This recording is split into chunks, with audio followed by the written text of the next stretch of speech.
welcome back to a new season of the Dirt Kitchen. We've come out swinging this time with a 2001 CR500 brought to us by Michael Addison, who is a multiple state motocross champion. He's ridden for the factory KTM team in MX Nationals, has spent 4 years as a professional MMA fighter and was one of the lead stuntmen in Mad Max Fury Road. Addo, welcome to the farm, mate. Good to have you here. Yeah, it's an absolute privilege to be here and be a part of Dirt Kitchen history. Mate, you retired from motocross many moons ago. You don't even own a bike anymore. No. And you've rocked up with a CR500. Mate, you might as well just jump in the deep end and give it a good go. Absolutely. The format stays the same, mate. You'll get 3 or 4 laps to feel out the track. We'll whack the GoPro on and time to lay down your hottest lap. Yeah, mate, I can't wait to give it a go, and I've got to give a big credit to my good mate Jay Tippett, who's lent us this bike, and it's one of a kind. I think it's in its day would have been considered a factory bike, and yeah, we're very privileged to have it here and can't wait to see what it can do.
It's interesting, Addo and I actually grew up in the same suburb, and I didn't know him back then, but back in my motorcycle journalist days, running around chasing all the events on the East Coast, I always kept an eye on Addo, you know, one being at the pointy end of Motocross Nationals, and two, he was doing it as a West Aussie, trying to mix it on the East Coast of Australia, and it was good to see someone in effect doing what I'd try to do.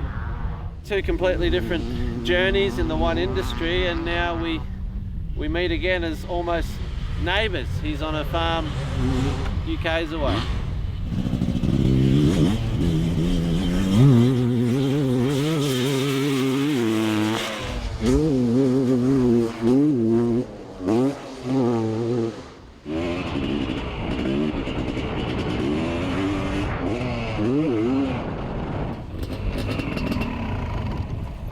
Man, that was awesome. It looks like you threw everything at it. How do you feel? I don't think I took a breath, to be honest. It wasn't pretty. Wasn't pretty, but yeah. Try and get the most out of this thing. Keep feeding the gears to it. Yeah. Stay on the track. Yeah.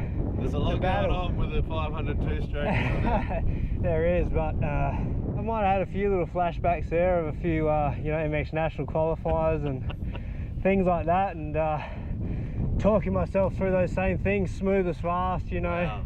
Yeah. Trying to yeah, tame it and and be fast. Being on the gas isn't always fast, so. No, when you've got so much horsepower to play with, it's critical where you unleash it, isn't it? It is, yeah. You gotta, especially this thing, it steers from the back. It's not like your modern day that you're steering with the front, so you gotta look ahead and pick your target before you fire, otherwise you're struggling. I mean, what an opportunity, and so appreciative that your friend Jay Tippett has allowed, and you know, that's another thing, not binning it. Yeah, you know, that was probably in the back of my mind more than anything. But hey, you know, like the notes coming off this thing will just echo through the ages. It's just an unbelievable sight. to be honest, it's handling fine, turns well, Yeah. the power's there. Yep. I don't know what you could do to really make it any better, or what's No, it's a carbureted beast of a thing that is so clean right through the rev range, and even the delivery. Yeah. You know, it's just like this volume dial. How much power do you want? It's still a very predictable, controllable engine, isn't it? Especially when you're short shift. Yeah. The only trouble we get into it is when you can't control your own emotions and you want to wind it on too hard. Exactly, yeah. In keeping with tradition, I think we have to put the old against the not so old.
First bike, which I got at 5 years old, was Z50 Honda. Yeah, wow. Which was refurbished through my grandfather, and a bit of a late starter in that sense of the racing side of things. I had bikes on and off up until I was about 14. Yeah. And then it just got to a point where I still just wanted to race motocross. Just steered it back to motocross. Yeah, once I was 15, decided to get a bike and give it a go, and the rest is history after that, pretty much. What year did you make it onto the KTM team?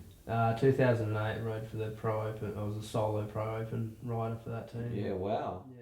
To make a living out of it, or to keep investing that time and energy, how many years were you in there for?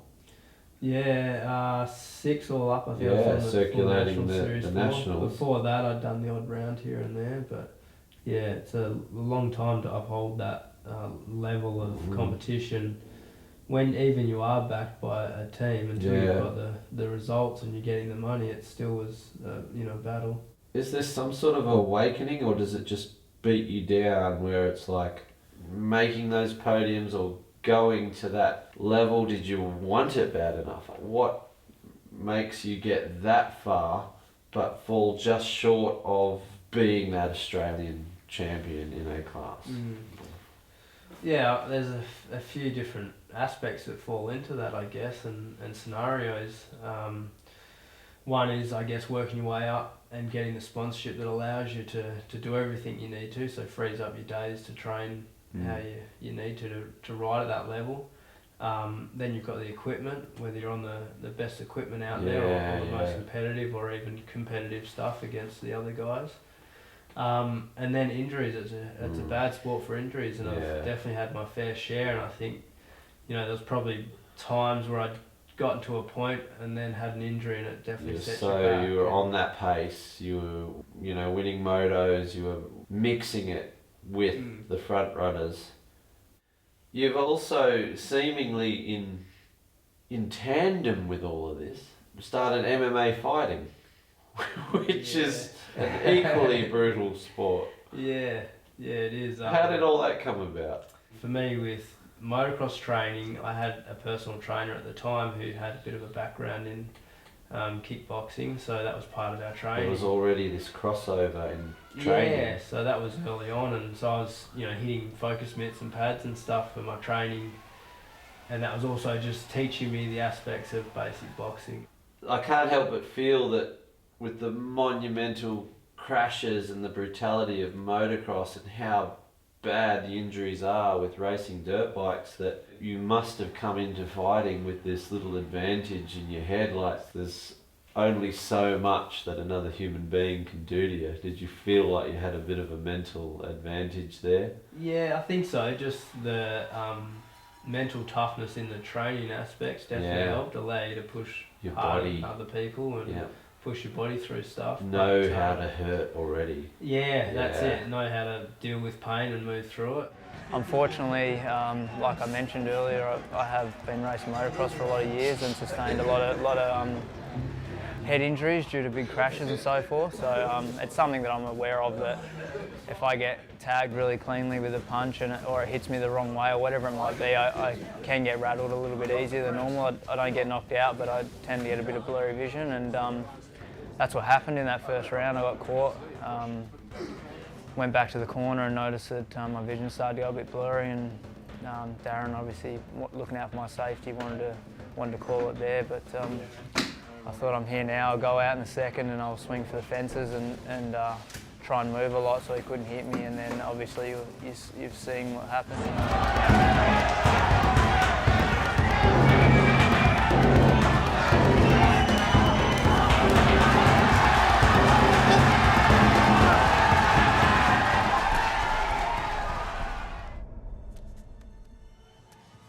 Look, I think considering where I am in my life, I've been doing martial arts for 7 years.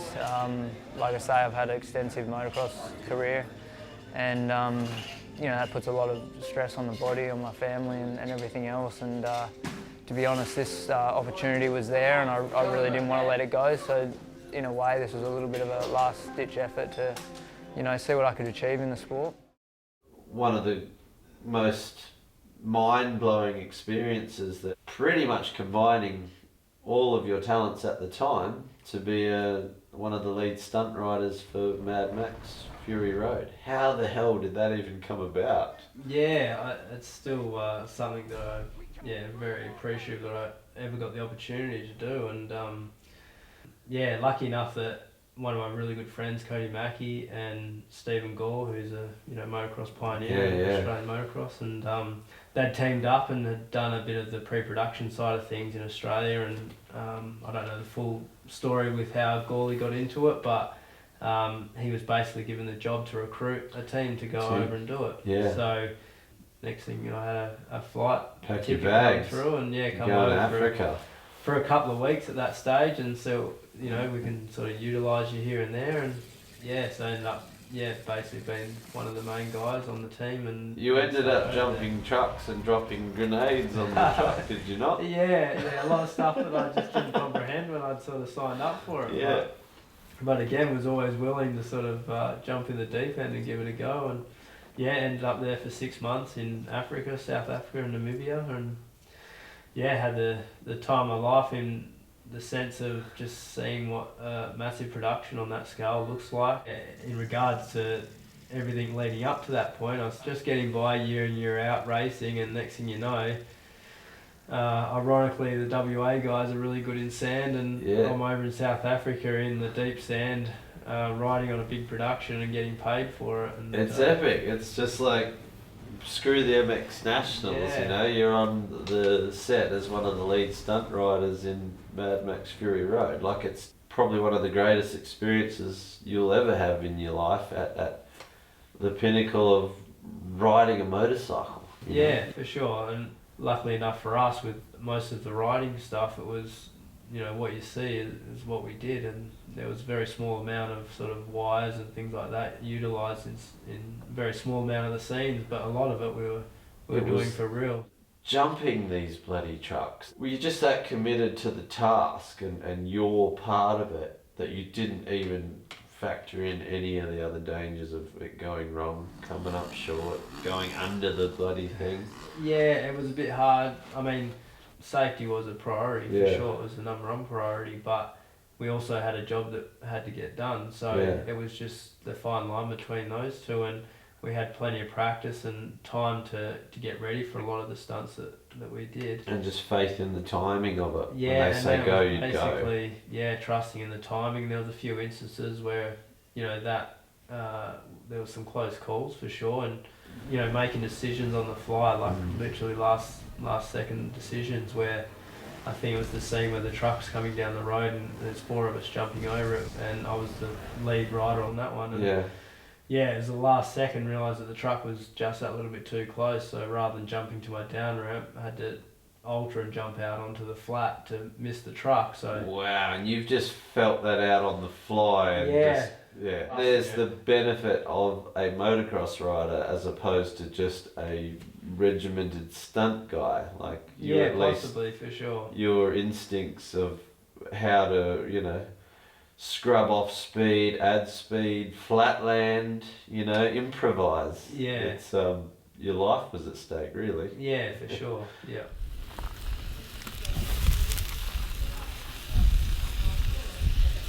I might not have caught this actual piece of fish, but I was on the boat that caught it water.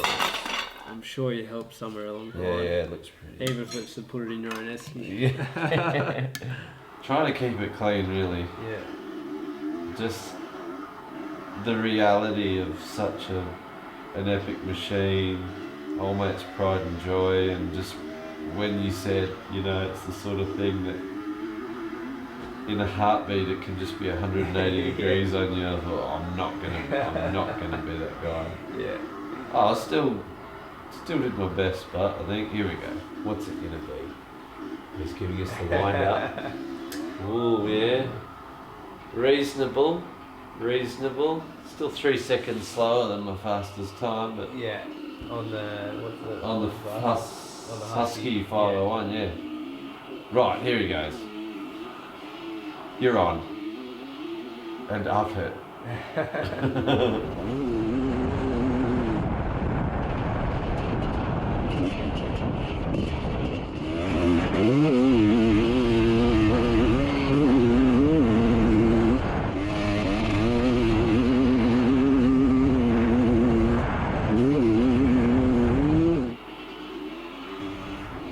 Oh, he's cracked under 3 minutes. Mate, I'm happy with under 3. that's a solid effort on the old 5, considering you don't even ride anymore. Yeah, it was good to blow the cobwebs out and to have it, represented on the board with an okay time. Oh, mate, It's good. you've just gone a second faster than Hollis, who, I would say tracks very similar conditions to what he had, but he's on a 300cc 4-stroke, different game. Yeah. If you put those 2 laps together, you just hear this 4-stroke on the limiter off its head, and you're tang teetering around some of these corners. Try not to stall it. Yeah. Well, that's it for another episode of the Dirt Kitchen, guys. Remember, if you like this stuff, don't forget to subscribe to Riemann 1 and mention in the comments what crazy motorcycles you'd like to see us feature in the Dirt Kitchen. Addo, thanks for coming, mate. Thank you for having me. Pleasure to have you on board. A little present. Oh, wow. Least I can do. Thank you for having me. Oh, mate, Jersey awesome. To go up in the Dirt Kitchen. Yeah, sick. This is from one of your last stints of the MX Nationals. Yeah, 2009 on the 450. Yeah, Addison awesome. Motorsports. Good year. Had a lot of fun and yeah. Unreal, mate. What a experience riding that 500. Absolutely loved it. Yeah, I'm still buzzing. It's I think we have to bring it out again at some stage. Totally.